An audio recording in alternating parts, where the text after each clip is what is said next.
Good Monday morning of the first week of Lent. And the first reading is from Leviticus. And it's a version of the commandments. I don't know how else to put it. It's the Jewish law. But in a sense, I would call it the virtues, the obedience of fidelity. To be faithful, like I read them to you, okay? And you've used them, you've heard all this, okay? And it says, speak to the whole assembly of the children of Israel. And he's talking to Moses. God's talking about, be holy as I, the Lord your God, is holy. You shall not steal. You shall not lie or speak falsely to one another. You shall not swear falsely by my name, thus profaning the name of the God. I am the Lord. He does this over and over again. You shall not defraud or rob your neighbor. You shall not withhold overnight wages of your daily laborer. You shall not curse the deaf or put a stumbling block in front of the blind, but you should fear the Lord. I am the Lord, he says. You shall not act dishonestly in rendering judgment. Show neither partiality to the weak nor deference to the mighty, but judge your fellow men justly.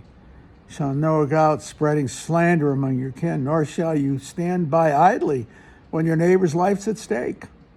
You shall not bear hatred for your brother in your heart, though you may have to reprove him. Don't incur sin because of him. Take no revenge and cherish no grudge against your fellow countrymen. You shall love your neighbor as yourself. I am the Lord. You know, I want to show you that. That's tribal morality. You take care of your own. That's really, truly tribal morality. I keep saying your countrymen, your family, your friends, because those are the laws of survival. If you break those rules, then you have an internal chaos within the social unit. Then you're vulnerable to aggression from without. These are the minimal conditions of, I would say, of survival, family and tribal survival. In a global community, though, where you have global humanity and you're looking at it globally, this is not enough. It is the basis, but not enough. It's not enough. You can't limit your fidelity only to your own, you see. Leviticus is writing for fellow Jews in a tribal context. It makes sense. Look what we have in the gospel, okay? And this is Matthew, okay? And he's talking to Jewish Christians.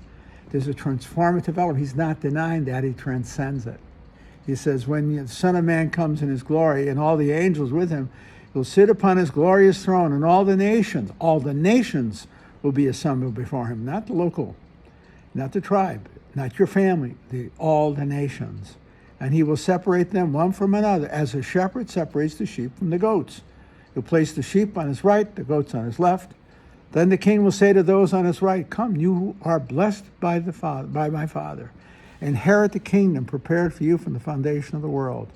For I was hungry and you gave me food. He doesn't say you stole.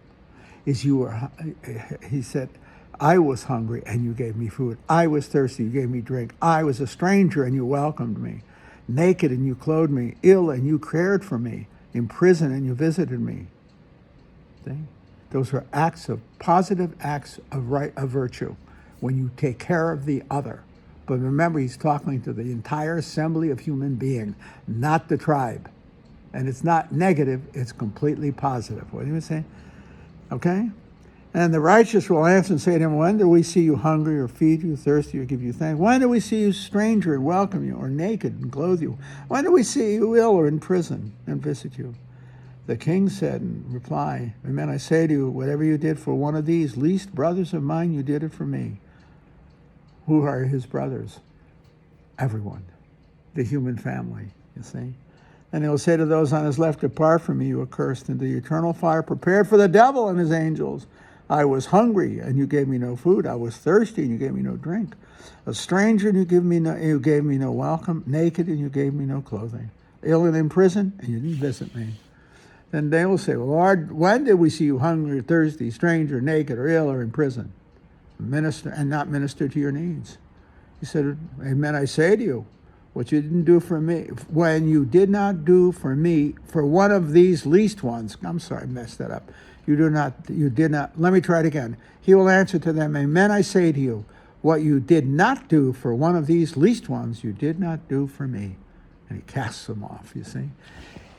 They're guilty of active infidelity in the sense that they are the lack of active fidelity, not infidelity, active, the absence of active fidelity, taking care of the stranger, taking care of all people, the ones in need. He doesn't say tribal members or members of your family, you see.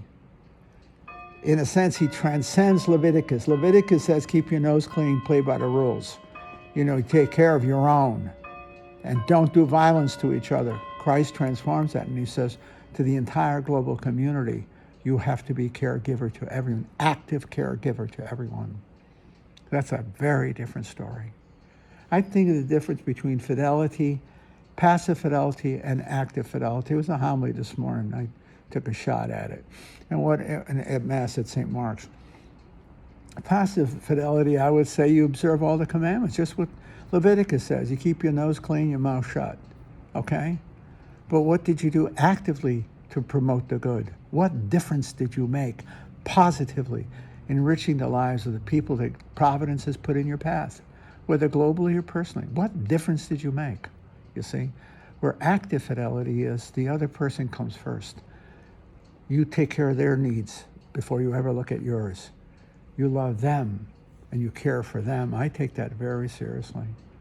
You could be passively faithful in the sense of never done anything wrong, but you may be actively unfaithful in the sense of never having done the right thing for the right reasons for somebody else. I didn't say that right, but let me put it another way. In my marriage counseling experience, whatever, many a marriage dies not from active infidelity, sinfulness, okay? It dies from lack of active fidelity, looking out for each other in an active way, putting the other person first, loving them, taking care of them, feeding their needs, caring for their loneliness, their isolation, whatever. Hearing the cry of the poor. It might be your spouse, it could be your children.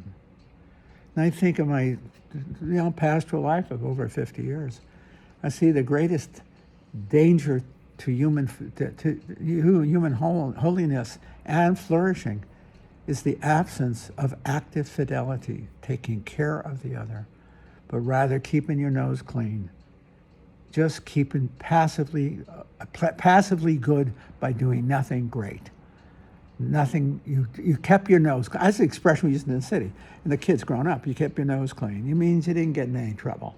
Well, so what? Is that all you had to say for yourself? I kept my nose clean and brought home the paycheck. Big deal. What else did you do? Did you hear your spouse? Did you hear her cry or his? Did you nurture her or him in his loneliness and his care? Were you out with your children? Did you actively go out for your children's care? Or were you merely picking up and paying the bills, picking up the paycheck and paying the bill? I'm exaggerating, okay? Nobody is so one way or the other. But you see in the gospel is the call is to an active way of life of making a difference in each other's lives.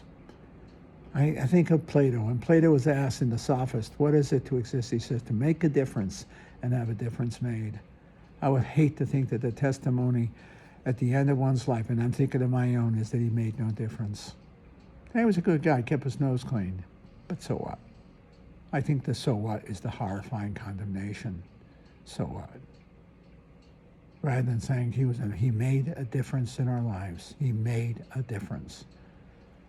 That's right, in his or her own way. Like Frank Sinatra sang, my way. We're called my way, our uniquely individual ways to make a difference. And that's what the gospel has, to make a difference, to feed the poor, to hear the cry of the poor. And it doesn't mean you work for the Salvation Army. It may mean simply hearing the cry of your spouse, the poverty of loneliness in your family. In the world that God in his providence has given you, what difference did you make? An active difference did you make? I take that seriously. I take it in my ministry. I take it in my professional life. What difference did I make? See?